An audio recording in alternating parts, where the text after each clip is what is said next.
prominent person from the ecosystem, Ravi Gururaj, who will be delivering the keynote address today, touching upon his own entrepreneurial journey as well as why it's a great time to start up in India's entrepreneurial ecosystem today. Ravi Gururaj, as many of you might know, as a serial entrepreneur with 5 ventures and 2 public exits. He is also the founder and chairman of Frictionless Ventures, which invests in big data, cloud, and mobile startups. Ravi is on the NASSCOM Executive Council. He is a member there. He is the got quite a few things. Let me probably he's a member of the NASSCOM Executive Council, chairs the NASSCOM Product Council, and also co-hosts the NASSCOM Product Conclave.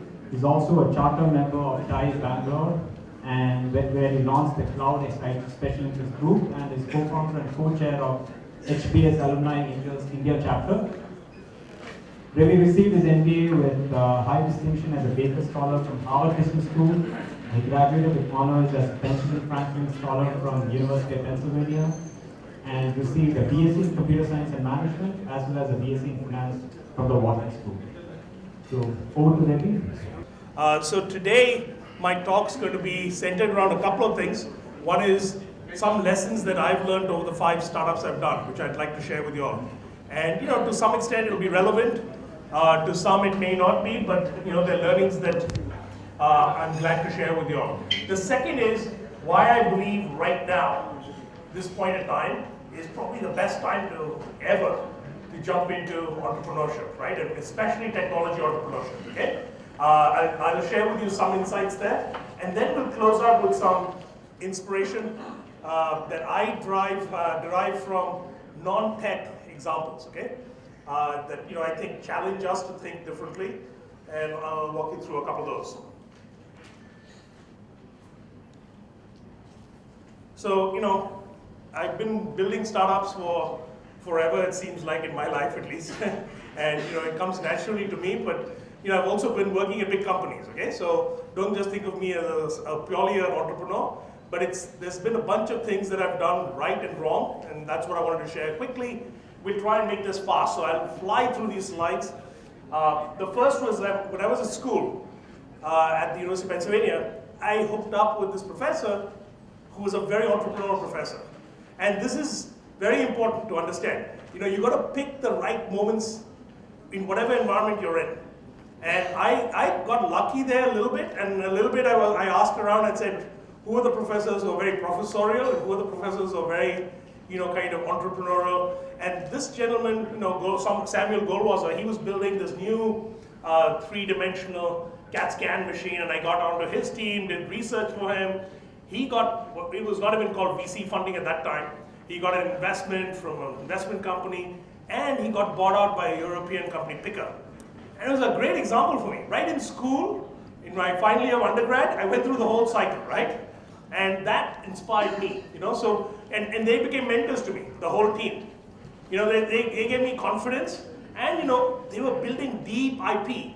It was a hardware software product. I did the 3D, the ray tracing software. They were building all the hardware. And you could see that a small team of 15 could generate tens of millions of dollars of value because it was deep core IP, right? And there's value in that. That was the first lesson for me. So then I got all excited, came back to India, and I built these products, right? In Bangalore, it was, before product startups were hip and, and fashionable. We didn't even really think of ourselves as a product startup. I thought of myself as a software company that I was trying to build, right? Everybody, including my parents, thought I was crazy to come back from the US, give up after just graduating from an Ivy League school and, coming back to Bangalore and starting something on my own, and we had to, at that time I had to ship computers, literally from the US, right? A container full of computers came in, I was an STPI unit, all the red tape. And we did pretty well. For 3 years, we built these 2 products. They were components. Again, the startup was designed in some sense to avoid early failure in some sense. What I did was build components. So a team of 3 or 4 people could build a component. We would go to the back of different magazines, Dr. Dobbs and a bunch of other magazines, and put little ads. This is pre-web, don't forget, okay? and sell these products. And a couple of lessons came out of this for me. I'm not sure this is not working. So they got embedded in other products because the Microsoft team and the Borland team wanted some of the componentry I'd built, right?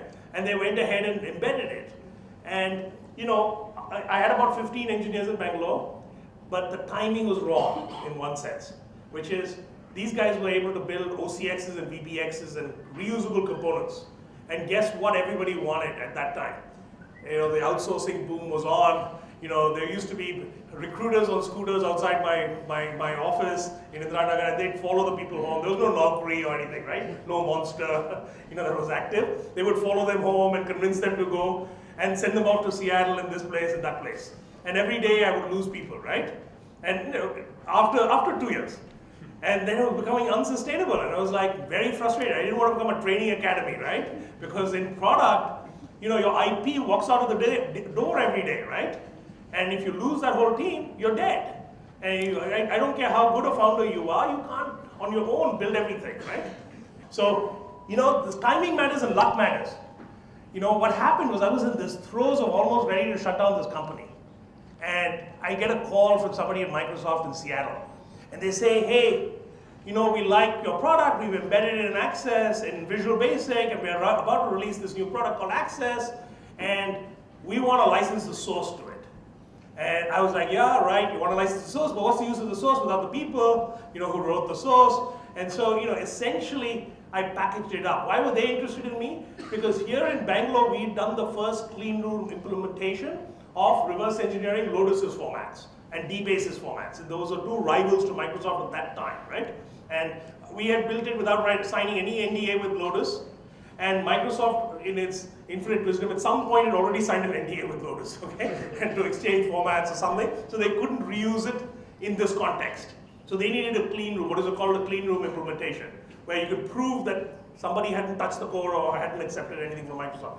Anyway, that saved my butt in some sense. And after we signed the deal, it was like a partner / quasi, we never called anything a talent act at that time, but it was quasi talent act, right, in some sense. And Borland bought the other component. So for me, the two learnings here was, I bootstrapped this company from zero to almost $500,000 in revenue, and it was it was done on the basis of something that was about $500. We had 1,000 customers around the world, and they generate this revenue. It was pretty much an easy run rate in the sense once you built the product. You could embed it in somebody's product, it would get sticky, customers would be loyal to you, right? The other thing is piggybacking distribution. That's the lesson I learned, which is sitting here in Bangalore, how do I sell? The back of those little magazines, you could get a few sales a month, 2-3 sales a month. But once I got the Microsoft deal or the Borland deal, guess how many sales I got? Because essentially it was like a freemium model. They embedded certain amount of functionality in their product, and then they put a little flyer in the box. These software products came out of a box at that time, right? You had to bring out the floppy disks and install them. Out of the box would come my little flyer saying, if you want the rest of the functionality, guess what? You can email this email, right? And buy this product, And that generated huge amounts of sales. So think about how and what circumstances you can piggyback somebody else's user base. Oftentimes, entrepreneurs forget this. They just focus on building brand new users from scratch. And that's a bad idea. It's damn expensive. It is the most expensive user, is the virgin user you acquire for the first time, who you have to message, who you have to align, who you have to get enabled, who you have to on-ramp on the technology. Think about how you can get a situation where you're piggybacking on somebody else's technology, okay? That's the learning here for me. I went out, did another startup after that. So I went back to the US. I went back from India to the US, did this startup which is an IVR technology. Now this is before web was on, and it was an interesting technology. And how I got into this was basically, college recruiting was a big, in my mind, a big pain point. Can you turn this off? I think this one's closing. So I just, I'd been a college student only 3 years ago, and I'd been through a recruiting cycle, and I knew all the pains. And as I see many entrepreneurs today too, they start to address problems they have in school, right? Lots of them come out and they want to fix recruiting, and I went through the same thing, right? I said I'll fix recruiting and build this whole product. Ran out of cash, I was selling to universities, they wouldn't pay on time, they loved the product, they deploy it, but they wouldn't pay, okay? So ran out of cash, and guess what? What's the learning here? Cash is king, and you got to know your customer, okay? Why do businesses go out of business? Because they run out of cash, okay? And if you don't have a customer who'll pay you cash, and I could have known this ahead of time, because I could have talked to tens of vendors who deal with universities. To, I think, a little bit of what Ravi talked about earlier, make those calls early, right? I just started building something, I even deployed it, and I didn't understand the end game of this. You can't collect from these people because they have 1-year cycles. And so you've got to understand the customer, you've got to understand where you'll get the cash from. Will you get the revenue, right? If you don't, you're bust. So that's the two kind of learnings for me from that one. So then, I built this product and I put up some code on what was then a bulletin board. And again, this comes back to luck and timing. I got a call from the CEO of this company, Dialogic, Howard Bubb. And he just called out of the blue and said, I'm looking for somebody to run a new project. And I was talking to others in the ecosystem, their partners, and he called me to come in and do this IP telephony product. And they had a hardware board and they wanted software built. So I ran that for a couple of years, and it was a really good learning experience for me, right? I was on, what's going on?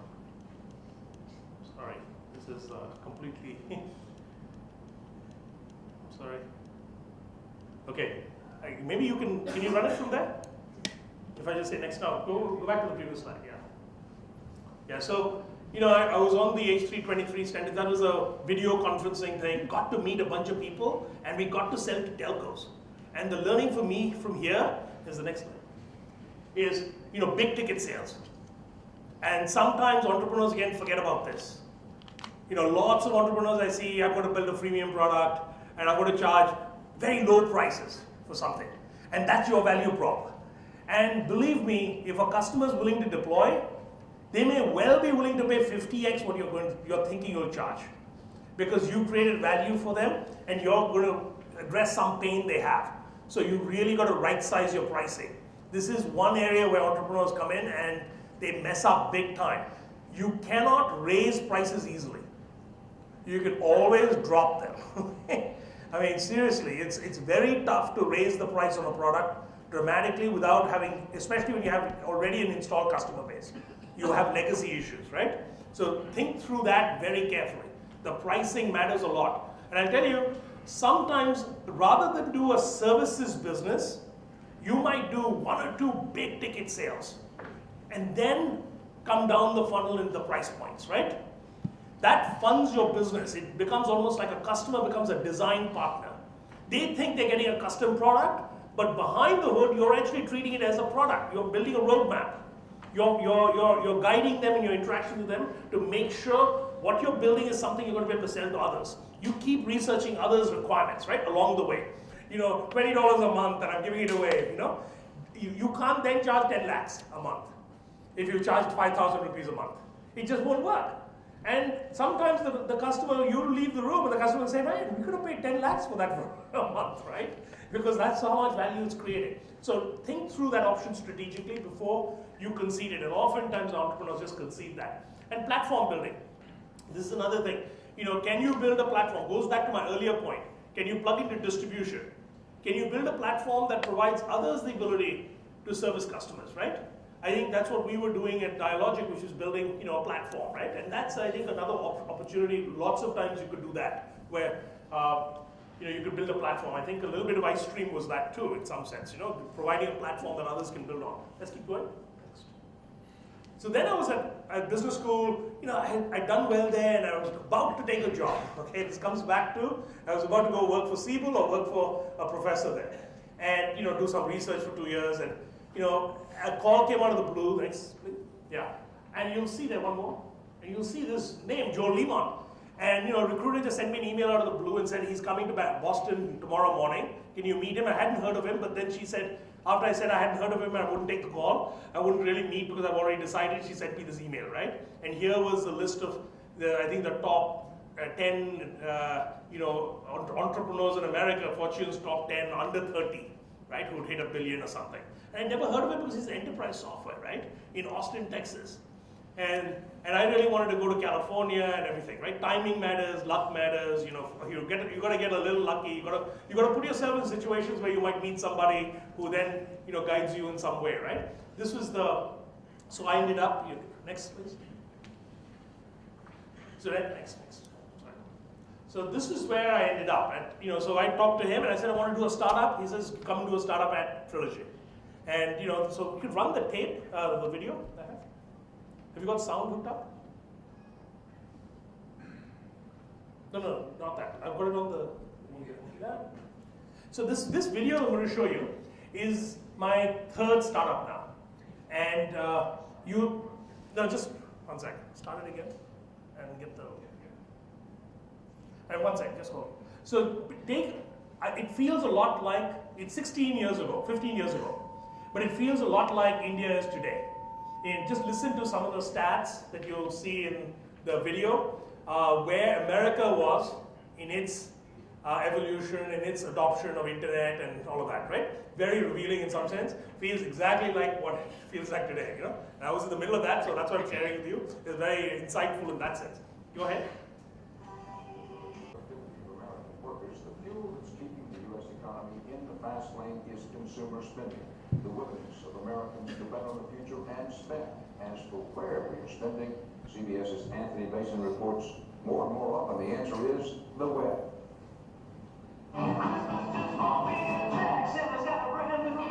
It's only October and the internet elves are already trying to lure your wallets to their website. This Christmas party was for I'veBeenGood.com, launching today. Online shopping sales are expected to triple this holiday season, and more companies want a piece of the action.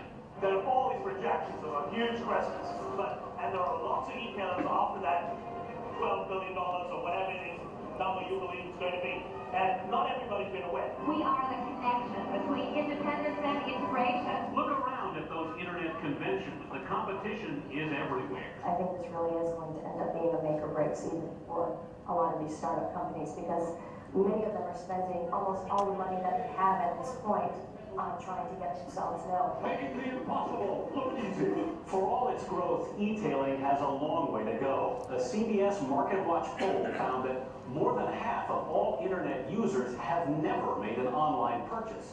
In fact, nearly half of all Americans still can't name a single internet company. But whatever you ask Santa for this year, Diamond earrings. it's probably online. Luxury site Mondera.com, for example, is offering this diamond evening bag. This is just a fun piece to symbolize that there's a lot more going online today. And the price for this fun piece is what? This retails for a low price of $1 million. Just point and click, or hope Santa has a mouse this Christmas. Anthony Mason, CBS News, New York. Yeah, so, it feels very much like today here, right? I mean, the very bubbly in one sense. We had obviously the crash there. I hope we don't have a crash here. I don't think we will, because we don't have as many companies. But it was, it was a time when I was at this conference, and I had spent some $500,000 of my venture capital money blowing it up, and I came back and I sat down with the team, and we were like, boys, this is not going anywhere. When people are doing somersaults and you're doing tightrope walks, and we are part of the mess too. We're going to go down, right? And I was just scared, actually, because we were going to run out of, I'm going to have to raise another B round, and you never want to raise a B round as an entrepreneur, right? If you can avoid it, not early at least.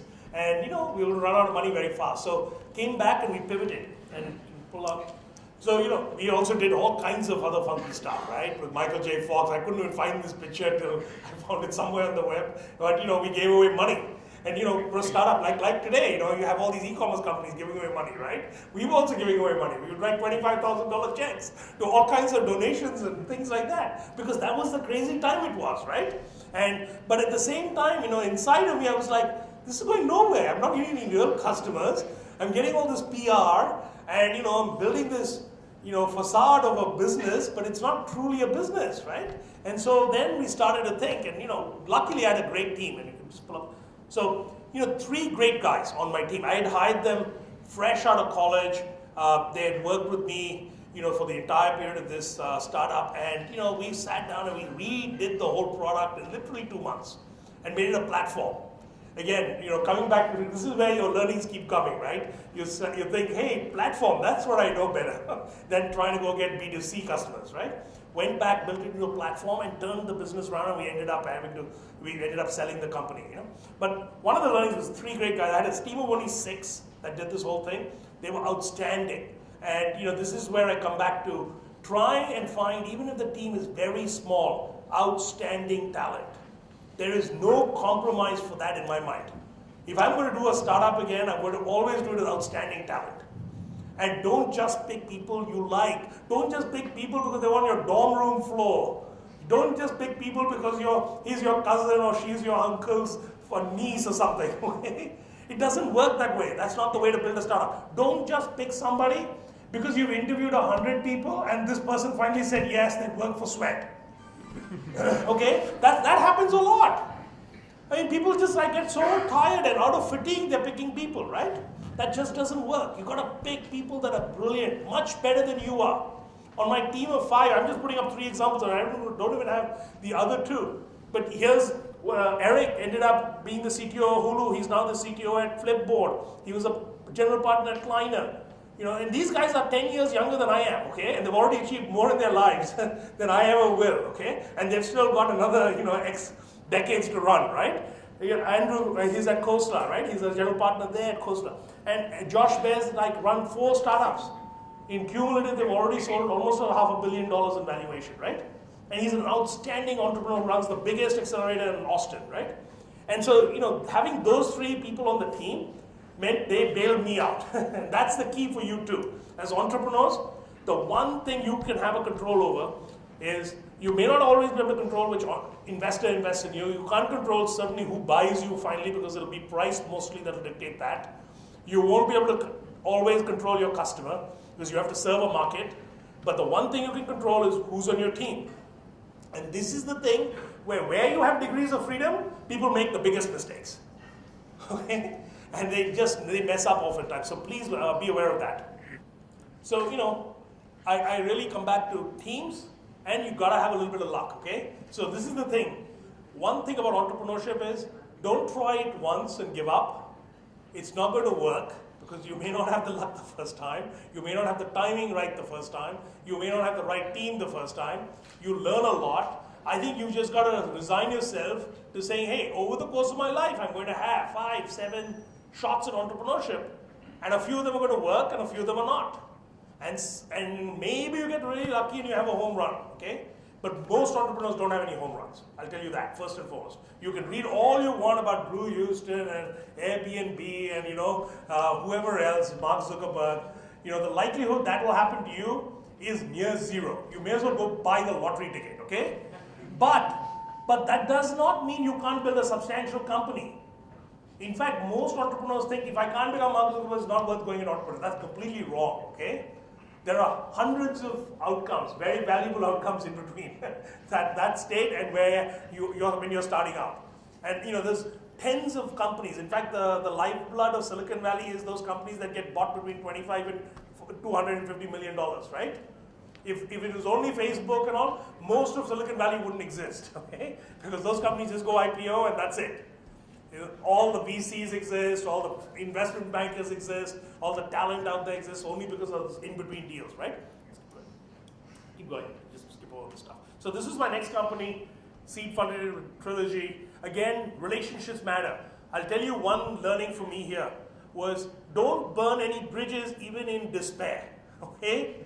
It's very important.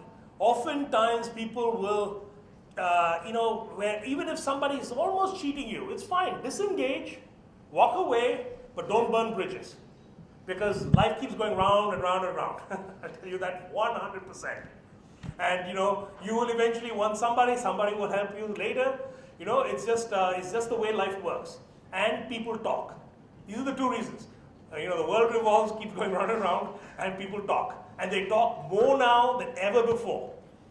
If 20 years ago it was hard to get a reference on somebody, it is lightning fast now. It's a WhatsApp away, right? That's it. Would you invest in this guy? Would you hire this person? Was he good, bad on the technology side? Those questions will get asked, and you will have a like plus plus or hate minus minus. And that will decide whether you get that next opportunity or not. And believe me, that's the way the world works now. Because there's no time, everything, the urgency levels are very high. So keep going. So just go back, sorry. I should have made this point. So when I was at VMLogix, one of the things that happened was a company called VMware. I'm not sure how many of you are familiar with it, but it's a virtualization company, cloud computing company. And they were run by a lady called Diane Green, and she liked what we were building. And she came and she sent her team out to Bangalore to meet with me. We went deep into the technology. We went deep down a due diligence path. But eventually that took almost 6 months. And I started to get worried that people are going to find out we were down this path, and what would happen if we didn't get the deal done. So this is where you need to start building alliances. So and this is the one lesson for me was I had $1 million almost in the bank, but then I decided to raise another amount of money from Bain Capital because when you start to do acquisitions especially, you've got to have leverage. And this is true throughout. Even when you're raising a seed round, you've got to have leverage. That's why they say bootstrap entrepreneurs, the best bootstrap entrepreneurs in India today have the maximum leverage. I'll tell you that. Every VC wants to put money into them at whatever valuation almost. Why? Because they have leverage. Because they can afford to say no, right? So you have to buy yourself that leverage, either by bootstrapping. That's what they talk about, traction, right? Everybody wants to see traction. And if you can build something that looks like escape velocity traction, then your leverage is high. Your valuation is high. The amount you can raise is higher, right? If you just go with an idea and a paper idea and a plan, there's no traction. There's no leverage. There's zero leverage you have, right? So how many aces are you holding when you go to the table for negotiations? How many aces do you have that attract others to you, right? Very important, okay? So keep that in mind. One of my things was, you need to think about strategy too. As entrepreneurs, we get too caught up in the tactical weeds. We're only thinking about releasing the product now. This customer who's sending emails saying everything is dying, that hire that I'm trying to figure out how to get them the right package to get hired up. This employee wants to leave. And that's all you're dealing with. You're never actually thinking, what will this company look like 3 years from now? Why will this company be useful to somebody, be attractive to somebody? What kind of money will I be generating? What kind of customer will I have 3 years from now? Almost nobody does that. They may have a 3-year projection the only time they actually think 3 years out almost always is when the financials come to the third year 3, right? There'll be some projection for that. But especially if they get angel funded, they're not thinking 3 years out. They're trying to impress everybody now, trying to get some little bit of traction going. And I think life's a balance between the two. The really good entrepreneurs are able to think 18 months out. At the same time, they're execution focused now. And that's very hard balance to hit, but you must hit that balance. Because if you don't, it doesn't matter what you're doing today. Because if you can prove 18 months from now, the state you're going to be in is not going to be attractive to strategics, to public markets, to investors, to customers, what's the point in doing what you're doing now? You may as well give up right now. You may as well change course right now. You may as well save. Time is money, by the way. When they say sweat equity, guess what your contribution to the cap table is? It's your time.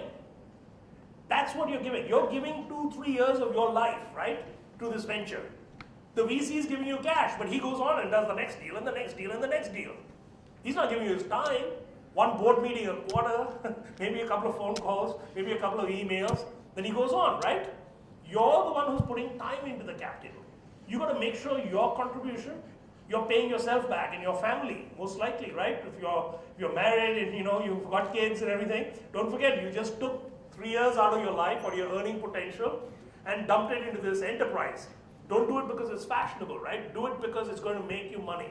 It's going to be a hard-nosed decision for you. That investment of time, very important. What that means also is you've got to keep constantly re-examining. You've got to challenge your own assumptions. Don't get stuck in, kind of this whole mentality of, I'm doing what I'm doing because I'm doing it. That's very, very tough to get it. It's a very tough rat race to get into, right? Be very careful of that. So let's go ahead. Next. So I want to leave you with a few other things. Okay, so that was I've got lots more lessons I can tell you all when on a one-to-one or a smaller session. All the pains I've been through. There've been lots of pains. Okay, I've only extracted a few of the learnings for me at least, but there's lots more pain in there too, with lots of subtle learnings and things that may or may not apply to each of you. But let me walk you through why I think now is the most awesome time we've ever had to be an entrepreneur, especially in the technology arena, right? When I go look back, when I started, I didn't have any of these benefits that you all have today, and why you should jump in if you have the capability with confidence. But before I start that, let me say one thing. There's no need to jump into entrepreneurship just because it's fashionable, okay? It's not an easy game. Building a startup is damn hard, okay? And guess what? Getting funded is not the finish line. In fact, it's just the start. It's just the start of the race, right? And most entrepreneurs today think just getting funded is the objective, the way they're running around trying to get funded, right? And that's tiring for you, right? It's emotionally draining, it takes time, so be very careful that you have the right objectives, that you balance funding versus building. So if you can't get other people to jump into your enterprise, and you say, I'll get the team when I get the funding, that doesn't work for me. Honestly, you've got to be able to get the team. You've got to be able to put a team together. You should be able to build a product. It's cheaper than ever before to build a product now. There's no excuses for not being able to build a product. And you should be able to get some traction. Talk to some customers before you start to say, I now need to go raise a big round. That will come. And I absolutely agree. You need money sometimes. You may not be, there are certain businesses you can't just bootstrap. And money buys you time, right? Acceleration. So there are reasons to raise. So let's talk through a few of the inflection points that make this an awesome time. Next. And guess what? It's entrepreneurial, inflection point, and career. We live in a VUCA world. Any decision you make today, you're more than likely going to decide it's the wrong decision a year from now. Okay? As soon as you make the decision, more than likely you're going to have some qualms about, am I making the right decision? There's no perfect decision. Okay, get used to that. If you're the kind of personality that's like, I need everything aligned, I want all the stars aligned, and then I'm going to pull the trigger, forget it, it's never going to align. It's going to be chaos all the time, okay? And this is going to be in your career too, by the way, not just entrepreneurs. If you think you can hide at some big company, you're badly mistaken, okay? I mean, you're going to be put through the grinder too, because the company itself is going through these influxes, right? And they are looking for entrepreneurial people who can manage in an environment of constant change, and have a sense of urgency to go create and go build, right? So let me walk you through these. Some of them will be obvious to you, but what's not always obvious to everybody is all of these are happening together. That's the beauty of the present time, right? Oftentimes you get one thing but not the other. Let's go. So you're having cloud, and this is a well-cliched term. But what does cloud mean to me? It means three things, right? One is the exact location where resources are deployed is changing. The topology is changing. Second, the business model is changing. And third, the buyer's mindset is changing. When you have those three things happen together, all the legacy, all the incumbents are disrupted. That's what's happening. And what does that do? It's a stairways to heaven for startups, okay? When you have disruption of incumbents, where incumbents themselves are going to have to reinvent themselves and rethink, it's a great opportunity for a startup to jump in. That's why you go see, if you look across the world, cloud startups, SaaS startups of various kinds, infrastructure startups of various kinds have taken off like mad, right? Because incumbents are being disrupted. And when incumbents are disrupted, what is their defense posture? They actually buy startups for huge premiums. They invest in startups. So there's a market there that happens, right, as a result, downstream. Okay? So very important thing. That's the first vector. Second, very obvious one. But all I would point out here is this is the biggest opportunity for India. The cloud may not impact India as much, because a lot of the cloud that India will consume will be maybe all over the world. And in fact, a lot of the enterprise buys that happen in India will actually be more than likely global plays, because best of breed will win. So it's very hard to build best of breed product. But in this one instance, in India today, we will have more people touching the internet for the first time on mobile than in any country in the world. Even in China, most of the countries on desktops already. They've touched the internet. In India, you've got hundreds of millions of citizens who haven't touched the internet, and they will now. Literally, soon there'll be phones that are less than $100, right? And fully capable phones. You'll hear about it next week in some announcements coming out, right? From some folks. This is a huge opportunity. The second opportunity here with mobile is that you have language issues in India, which is you've got probably a country-size population in maybe 5-6 languages. Most European countries are not that size. So if you build something in Malayali, or you build something that was Gujarati oriented, or something that was, any one of the other Indian languages, you could make a killing, potential. And this is another area where entrepreneurs just don't get it. Very few. The hottest app today in India is News Hunt. And what do? They've done news, and they've done it for many Indian languages. And it's something that, just entrepreneurs naturally just check off. Like, I'm not interested in any language but English. And, that's the hardest one to compete in, I would argue, okay? So try and think about how you might even go to a community that's not yet, let's say, as penetrated, as oversaturated with your competitor's product, right?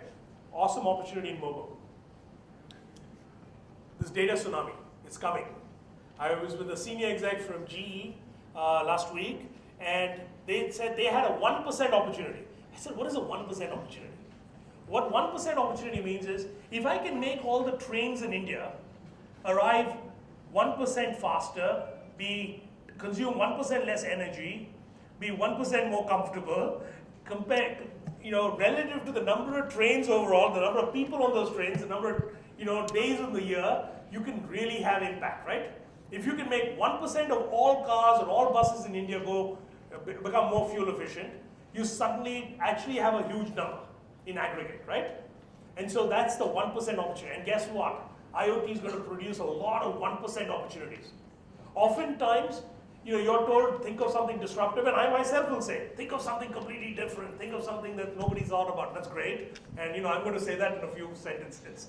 But let me also say, there's the 1% opportunity. But be very careful. Don't do 1% for 1% of the market. That doesn't work. Because 0.1 times 0.1 is the numbers start to grow smaller and smaller, if you know your math, right? Think about something where the market size is in decimal numbers, right? And the 1% is what you're going to get of it, right? Or you're going to improve. Then you suddenly start to have a huge number. So think about the 1% opportunities you can impact. Industrial cloud, oftentimes again, entrepreneurs completely focused on consumer. There's a whole host of issues. India is an opportunity-rich landscape. Everything around us is an opportunity. Just look around and you can see opportunities to fix things. Opportunities to optimize things. Opportunities to save costs. Opportunities to make things better, right? All around you. And every one of them is at least a 1% opportunity in my mind, okay? So industrial cloud, their sensors are going to get damn cheap. You're going to be able to put sensors in use cases that have never been thought about before, okay? Let's keep going. Flat world. This is an awesome invention that has happened only in the last 3 years. What is this? This is the app stores. It's the distribution mechanism. Okay, it was never possible to get discovered, to distribute something to somebody and monetize them in 120 countries around the world in 100 currencies and sit somewhere in Kerala without any marketing budget. It was not possible 3 years ago. This is a new invention. You needed to have, if you wanted to go to even 5 countries, you needed to have a big channel partner, you needed to have distribution, you needed to have strategic relationships, you needed to have branch offices, you needed $5 million in funding to go do that, right? To get your product out. You can now do it across the planet. This is a huge opportunity. And guess what? Think about how your product can actually be a lead gen into something bigger. That's another way. I mean, oftentimes entrepreneurs are thinking about the product as the product only. But if you can get this distribution, you can leverage this distribution to then get you more sales on the back end. If you can find that balance of, I have something that pulls people into a service that is very valuable, And I'm not saying it's easy to do, but people who can make that magic happen will win big, right? And think about that. The last one, I'd say, is design. And this is more than just the pretty colors I have there, right? It's not only about cosmetic design. It's about interaction design, it's about the UX, it's about the customer experience overall, right? It's more than even the customer experience, it's about the company experience. When I say CX, I mean the company experience. What is the company's experience for its employees? What is the company's experience for its investors? What is the company's experience for its customers? What is the company's experience for all the public, general public that touch it? That's very important. Oftentimes that's missed completely. And you can build lousy companies if you don't pay attention to this. It's a very critical experience-driven economy now going forward. You cannot say, I'll fix the experience later. It doesn't get fixed later because you won't have the resources, because the experience sucks, nobody's on your platform or trying your product, you have no traction. Because you have no traction, you're going to get no funding. Because you get no funding, you're not going to be able to hire better designers. It's a vicious circle. Okay, it's a death spiral if you don't do it right. You must get the design right up front, and you must do it brilliantly. There's no excuse for not doing this, because it may seem like the hardest thing to do and maybe a little bit of expense up front, but it's actually in the long run the cheapest thing you can do if you can get this right. And this actually focuses you more than even all the lean canvases I've seen and everything. If you put a great design together and you go talk to real consumers, you will get a feel for whether your product's going to work or not. There are some awesome tools, and obviously I'm talking about, in the first instance, something that you can show. If it's a back-end design, you might have an API. If it's a back-end design, you might have analytic reports that you can show somebody and say, if I have this data and this data, if I got you this data, would it be valuable? But those are the analysis you have to nail down up front. Very important. And I think lots of people, again, pay lip service to this, they'll do something, and then they'll defocus. You need a founder, co-founder who's responsible for this. Otherwise, again, very hard to succeed in my mind, okay?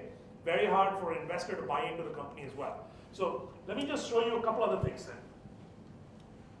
I have two inspirational examples, okay, that kind of inspire me from outside of the tech world, and let me walk you through them. And basically each has some lessons for me, and you can take away whatever you want out of these, right? So this is a highway bridge that's being built in China. So let's look at it.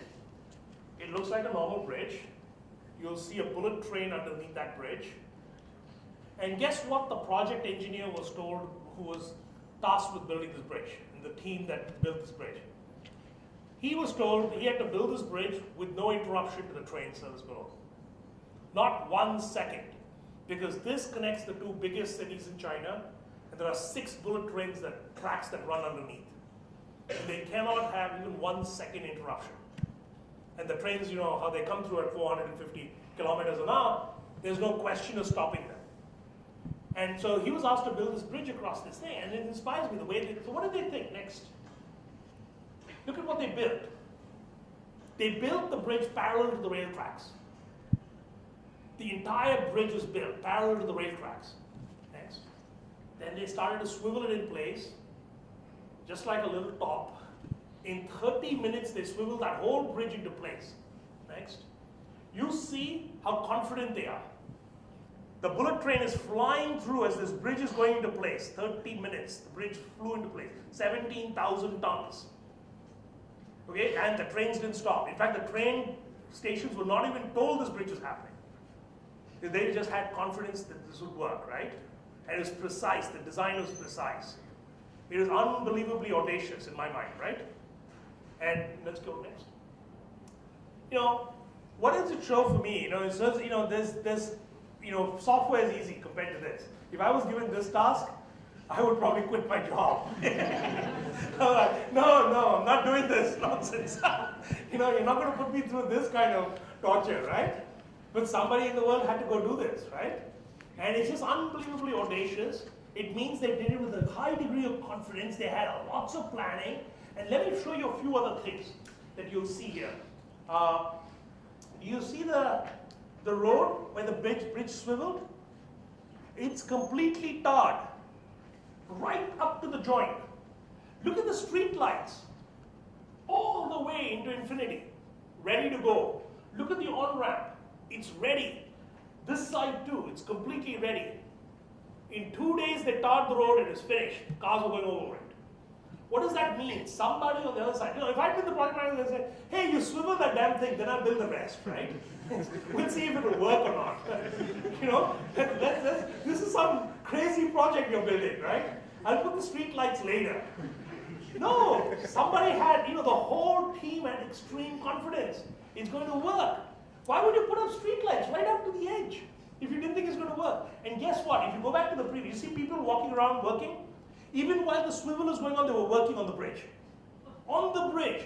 There are people underneath the bridge. If you see the high-res photos, while the swivel is going on, they continue working under the bridge. Because everybody on the team has confidence. Now, some people may say, man, this is blatant disregard to human life. Of course, if you believe there's a chance it will fall, then you're in trouble, right? So it just goes to show, you can have these audacious designs. Let me walk you through the next one. So, what is agile, fast, beautifully designed? It's the Ferrari, okay? It's the Ferrari 458 Italia. And guess what? Those are the specs for the Ferrari.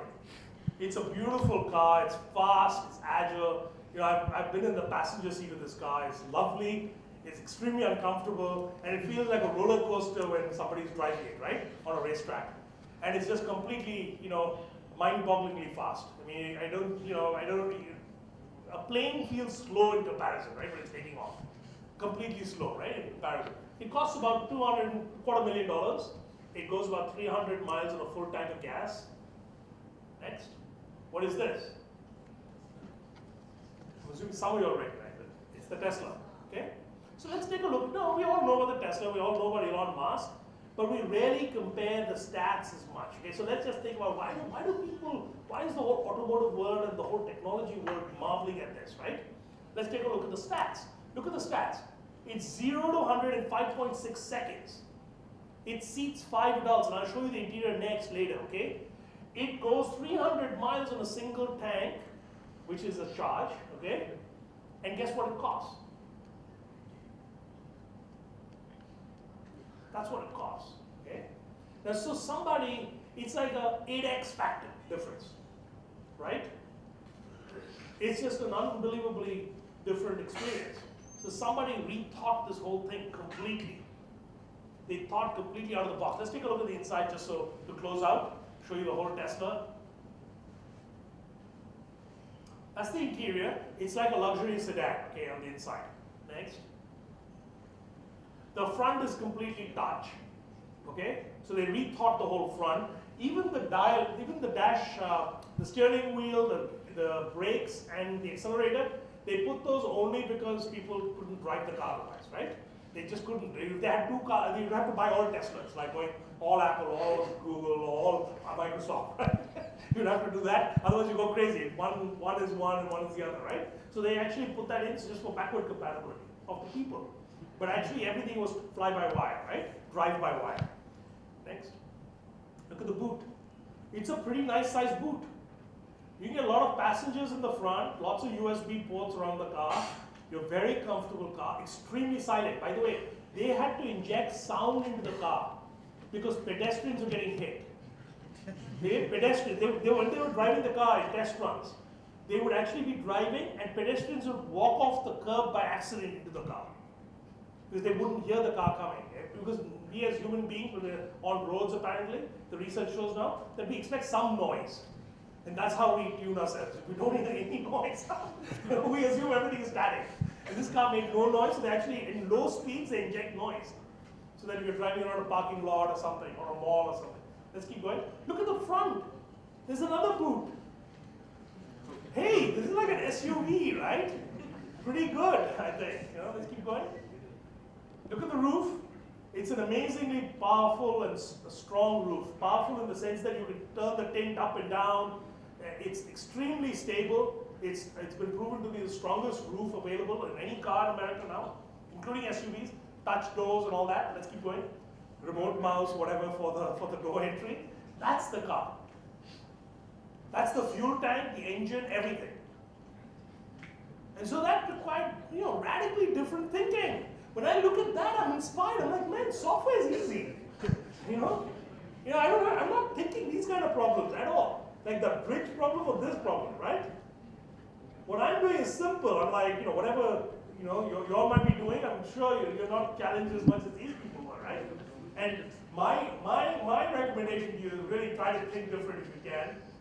Try to think very out of the box, because I think, that's where the really innovative ideas will come from, And, I think that's what, entrepreneurship is about, is really, the true entrepreneurs that are built to last really deliver something that is disruptively different, that is out of the world, right, experience-wise, that is just out of the world, value-wise, that is just something that all of us later will be scratching our head, why didn't we do that? And half the automotive world, who have been building cars for more than 100 years, are scratching their head saying, why didn't we think of that? Okay? And so that's the kind of experience you want to create in your industry, wherever it is, right? If you can, okay? I'm not saying it's easy, and Elon Musk didn't do this on his first go around, so it might take you several turns of the entrepreneurial cycle, so to say, to get there. But I think you could get there, okay? So thank you very much. Last slide, I think. So that's it. Think different, shock everybody, and then just my contact details of that. If you want to reach out, that's my contact details. Feel free to reach out.